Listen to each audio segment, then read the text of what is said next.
What's up, guys? Yes, we're watching another Storytime animation. It's from a YouTube channel called Storytime Animated. The link to her channel is down below. Go check her out, watch all her stuff. I love her. This one's pretty interesting. This girl finds out that her mom is like a cold-hearted criminal, like a killer. So this should be fun. As always, please subscribe. Links are down below. Follow me on Instagram, and please like and share the video. And comment below something weird your mom does, and let's go. Ever feel like you can't trust the people you live with, but you just don't know why?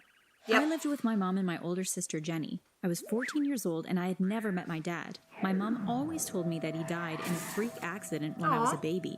Whenever I asked her to explain, she told me that the details were too horrific to describe. Although we lived in a single-parent household, we had a lot of money. Our home was huge and I was allowed to buy anything I wanted. I didn't have an allowance, really. I could just go to my mom's purse and take whatever I wanted, including her credit cards. I had no idea where our wealth came from, and I never questioned it. My mom didn't work, and she spent most of her days bossing the servants around and lounging by the pool. I grew up spoiled, but I wasn't condescending like the rich kids you may have seen in the movies. I had ordinary friends who weren't as rich as I was, and I'd give them whatever they asked for. Everything was fine. Sounds like they take advantage of you. That afternoon, I returned home from school early one day. I saw a plump, red-haired woman dressed in a tight purple dress standing at my front door. She smelled like alcohol, and as I came closer, I noticed that her eyeshadow was smudged all over her face. I wanted to laugh. Oh, thank God you're here, dear. I've been waiting all afternoon to see you. Your rotten mother won't open the door. She told the servants to ask me to go away, she said. Who are you? I asked, baffled.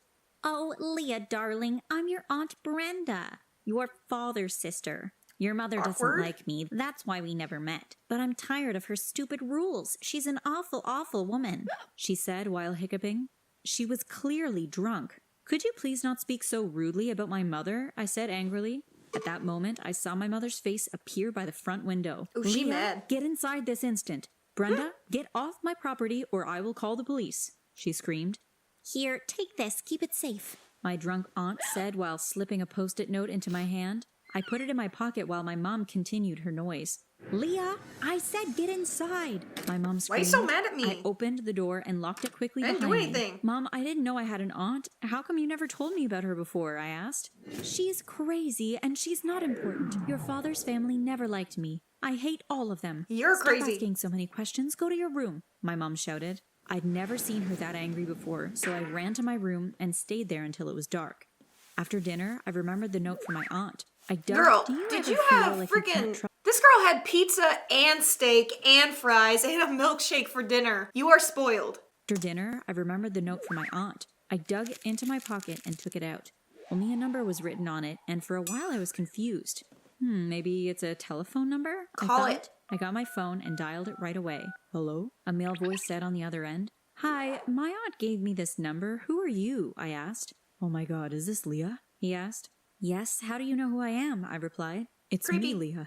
Dad, I'm your father, he said. What? Is this some kind of joke? My father is dead, I said. Is that what your mother told you? Anyway, I don't know why I'm surprised. What I'm about to say to you is very important and I need you to take me very seriously. It's for your own safety. I begged your Aunt Brenda to pass on the message, but I guess she was too drunk.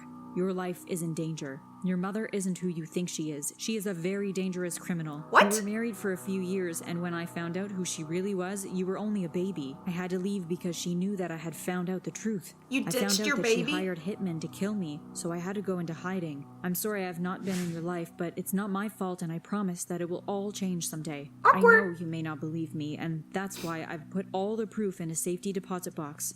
I don't know how, but you need to save yourself from her, he said frantically. He told me he left the key to the safety deposit box in a little hardware store owned by his friend in town. Call the cops. He said that his friend would also give me directions to the private bank where the deposit box was located. After we hung up, I was bewildered. I wanted to believe that it was all a joke, but the next day, I went to look for the key anyway. The store wasn't hard to find. I met the owner and he quickly recognized me. Good luck. Here are the directions to the bank, he said as he placed the key and a piece of paper in my hands. I hopped into a taxi right away and gave the driver the directions I just got. I was there in about 30 minutes. I walked in, showed them my key, and they led me to the box. When I opened it, there was a pile of documents all arranged in neat folders. I carefully picked them up and placed them in my backpack. I got home in a flash and ran up to my room. What is to going read on with them. your My mom legs? was lounging in the pool as usual, and I'm not sure where my sister was. I locked my door and began reading.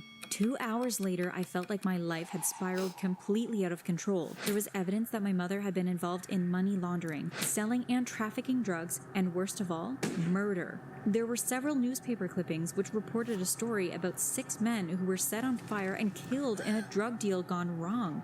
It mentioned that my mother was the prime suspect. That was not even the worst crime. Some are too gruesome for me to even mention on this channel. I wondered why my mother wasn't in prison and came to the conclusion that the network of criminals was so great that even the police were afraid to do anything to them. I felt dizzy and sick to my stomach. First, I find out my father is alive and now my mom is a dangerous criminal, I thought. Suddenly, all our riches made sense. I had to pretend like I knew nothing, so I went downstairs and had a normal conversation with my mother. It was the beginning of summer, and we were planning a trip to the Caribbean on our yacht. She was excited about the details and told me about all the plans she had for each island we'd be stopping on. After a week, we were all packed and breathing the fresh scent of the ocean. My bedroom on the yacht was my favorite. I liked it even more than the one in the house. It was spacious and cozy. It had huge windows, and I could see the sea as we sailed. I sighed as I realized this would be my last trip with my family. I had made an escape plan which I'd need to execute as soon as possible. The first few days were amazing, or at least I pretended like they were. Soon I would put my plan into effect. I had already bought hair dye and a few other things to change the way I looked. Of course, I also took a few $1,000s from my mom's safe at home. Jeez. I had stuffed these things in my backpack before we left the house. When we reached the Grenadines, I decided that I had to act quickly. I waited until everyone was asleep one night. Then I packed up my backpack, tied it in a garbage bag so it wouldn't get wet, then quietly jumped into the sea. I swam until I reached the shore. When I did, I changed my clothes and left the wet ones on the shore. I walked until I found a safe spot to rest for the night. In the morning, I asked for directions to a ferry terminal. I took a ferry to the mainland, St. Vincent, then took a plane to Barbados. It was a very short flight, and for a moment, I felt free. When I reached Barbados, I looked around at all the faces and felt scared and lost. This was it. You're in a whole new really country. Alone now. I went to the bathroom and put on a blonde wig. I also wore a huge pair of... Why'd you get a wig if you had hair dye? What? Do you know what you're doing, girl? You're on the run. I did everything I could to not look like myself. Now what? I thought. I walked up to a random couple. Can you please help me? My parents just left me here and I have nowhere to go. I lied while trying to look as sad as I could. Oh no, poor child. Come with us, the man said. They took me to their car and drove me to a home. No! You don't just get in a car with random people in a random country where you have no idea what's going on. That is how you get kidnapped and murdered. They took me to their car and drove me to a home for children who had been abused or abandoned. I'm sorry we couldn't take you home with us. We think you will be safer here, he said while his wife smiled sadly at me. He spoke to a tall woman who seemed to be in charge of the place. She motioned to me to come over. I know it all seems weird, but in a few days, I went from enjoying my life on a yacht as a typical rich kid to sharing a room with 10 other kids in an orphanage. I lived there for about 2 weeks.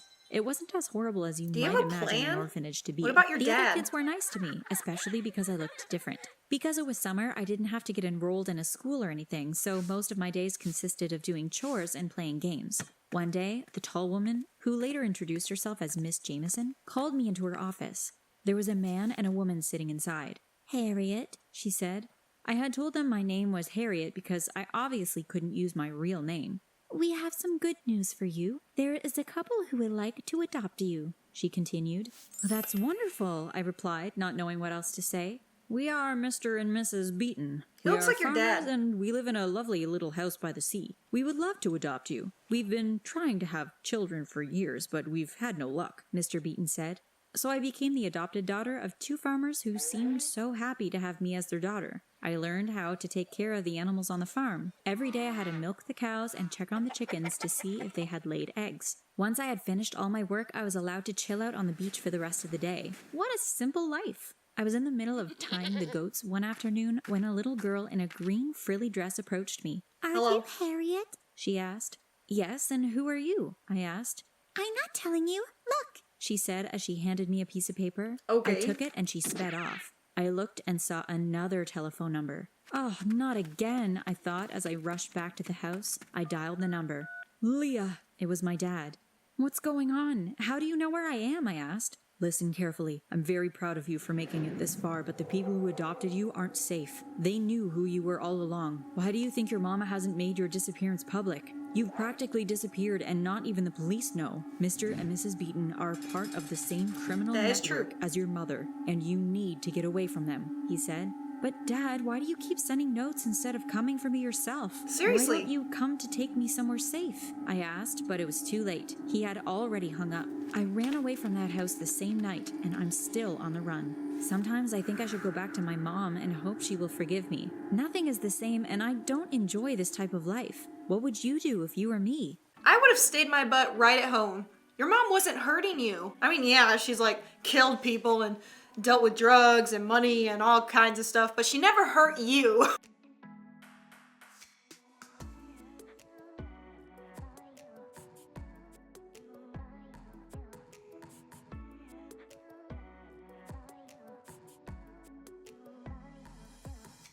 Anyways, that's it for today's storytime animation. Comment below, what do you guys think is gonna happen next to this girl and her mom? Is she gonna go to prison? Is she gonna find her daughter? Who knows? Let me know. But yeah, as always, please subscribe, follow me on Instagram, links are down below, like and share the video, you know. And that's it, so I will see you weird people next time.